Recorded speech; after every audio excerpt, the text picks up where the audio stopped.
Hello everyone, myself Anil Kumar from Simage Group of Institution, and in this video I am coming with the topic that evolution of Indian retail. इस video में हम लोग evolution of Indian retail के बारे में देखेंगे।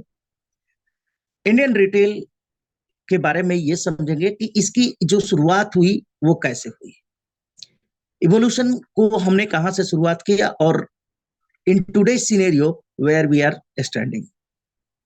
Evolution की अगर हम लोग बात करें तो इवोल्यूशन का जो पहला जो सेक्शन माना गया, जिसको हम लोग फॉर्मल तरीके से स्टडी के लिए यूज करते हैं, it starts with the weekly markets and the village trade fears.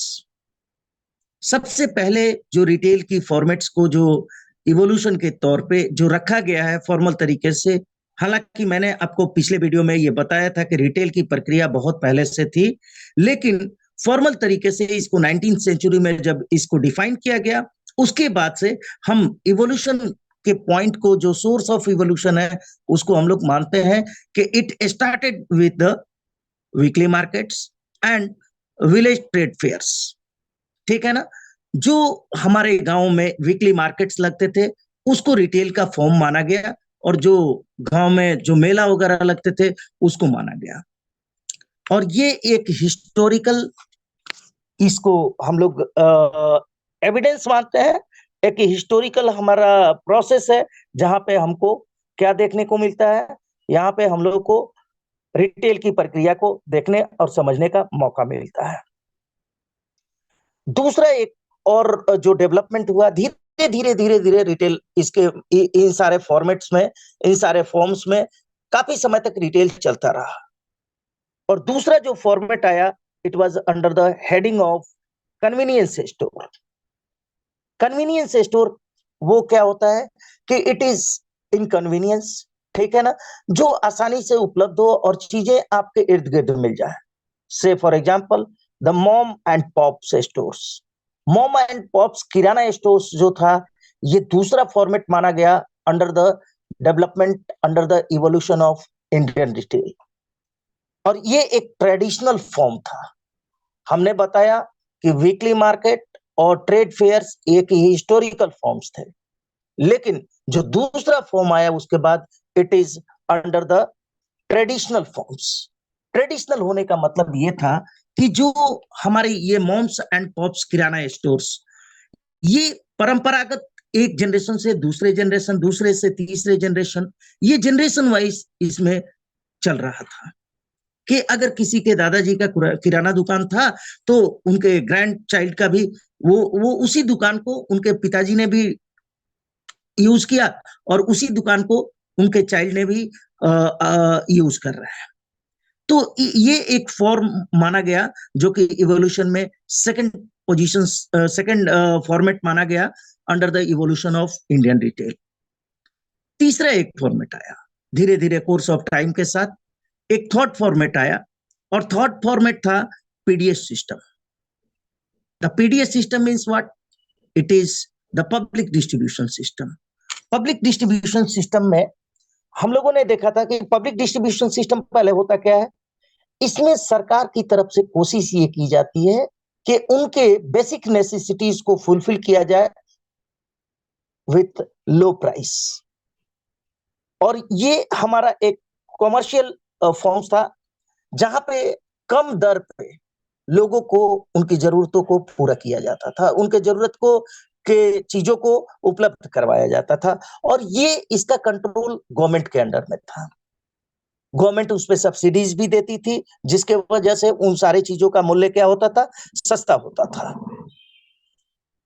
और ये हमारा ये गवर्नमेंट फॉर्म्स थे जो कि under the takings of the government, इसकी सारी कंट्रोल मैकेनिज्म गवर्नमेंट्स के द्वारा की जाती थी। आप यूं कहें कि ये एक पब्लिक डिस्ट्रीब्यूशन सिस्टम था। एज वी ऑल नो कि पब्लिक जो फॉर्म्स होते हैं, that is owned by the government. तो ये एक तीसरा फॉर्म था जो कि under the Indian evolution of the Indian retail.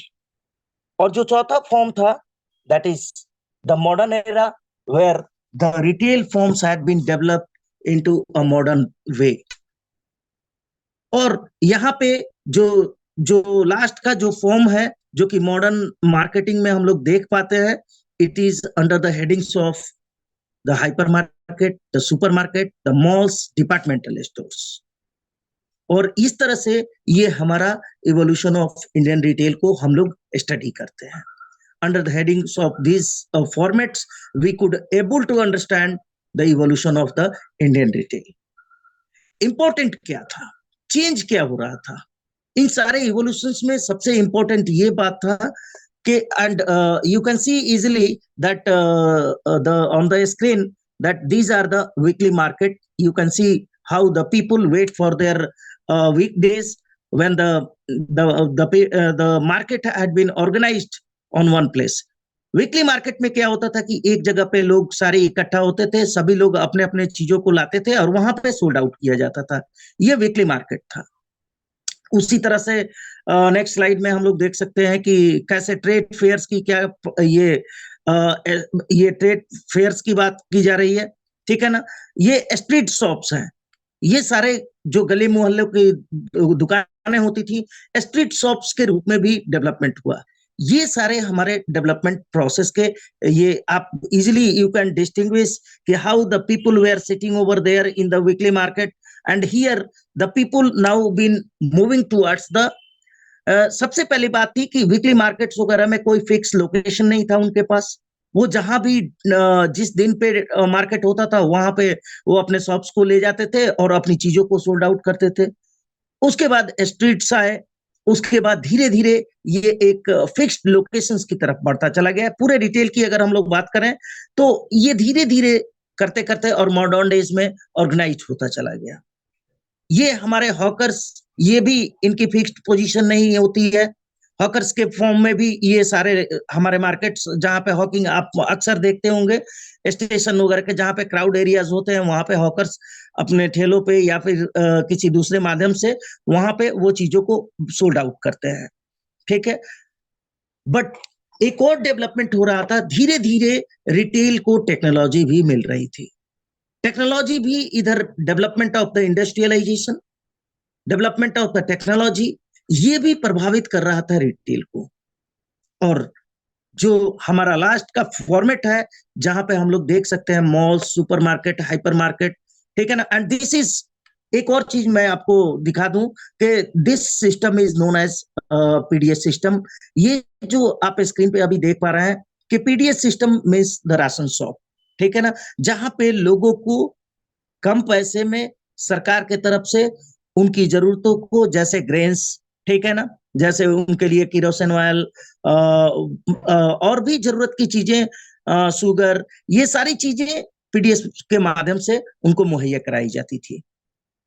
Now the another form that is the, हमने बोला कि जो मॉडर्न फॉर्म है वो full of technology along with the retailing process. और ये टेक्नोलॉजी है जिसके माध्यम से हम रिटेल के उस प्रारूप को देख पा रहे हैं जिसमें रिटेल सेकंड कंट्रीब्यूटर है पूरे इंडिया के इकोनॉमी के लिए आफ्टर द एग्रीकल्चर। सबसे पहला कंट्रीब्यूशन एग्रीकल्चर के द्वारा किया जाता है और दूसरा रिटेल सेक्टर के द्वारा किया जाता है। तो this is how we can say that the retail sector is booming now. It is under the potential, इनके रिटेल के पास असीम पोटेंशियल अभी पड़ी हुई है and it is under the growing process. तो हम लोग ये बोल सकते हैं कि अभी रिटेल के पास इतनी क्षमता है कि इट माइट बी पॉसिबल कि आने वाले समय में it is the top contributor of the Indian economy, ऐसा हम एज्यूम कर सकते हैं। और हम अगर मॉडर्न फॉर्मेट की बात करें, जैसा इवोल्यूशन में हमने बोला कि the last form is the modern form in the form of the supermarket, hypermarket and malls and departmental stores. Now how it got the significance, modern जो हमारी रिटेलिंग थी वो पुराने रिटेल से कैसे डिफरेंशिएट करती है। पुराने रिटेल्स में हमने सारे फॉर्म्स को यूज किया, हमने जो हमारे पास संसाधन थे, लेकिन नए फॉर्म्स उनसे बहुत ज्यादा बेहतर इसलिए दिखते हैं because of the implementation of the technology. It is the technology और उसमें कई सारी टेक्नोलॉजी हम लोग यूज करते हैं। डाटाबेस मैनेजमेंट सिस्टम को यूज करते हैं, हम लोग इन्वेंट्री मैनेजमेंट सिस्टम को यूज करते हैं, वेंडर मैनेजमेंट इन्वेंटरी को यूज करते हैं। हम लोग उसमें अलग अलग हम उसमें बार कोड स्कैनर को यूज करते हैं। इस तरह से हम लोग पाते हैं कि इसमें बहुत सारे टेक्नोलॉजी को हमने यूज करना शुरू किया। And because of the accessment of the technology, this scenario is been growing, and the whole of the retail process has enhanced in terms of the potential, in terms of the workout, in terms of the revenue, in terms of the marketing, everywhere it has been flourish। और इस तरह से हम लोग देख पाते हैं कि एक पूरा का पूरा हमारा इवोल्यूशन कैसे धीरे धीरे वो वीकली मार्केट से लेकर के और टुडे सिनेरियो हम लोग मॉल के कंसेप्शंस को देख रहे हैं, जहां पे एक छत के नीचे सारा कुछ मिलता है। And this is how the Indian retail has been evolved।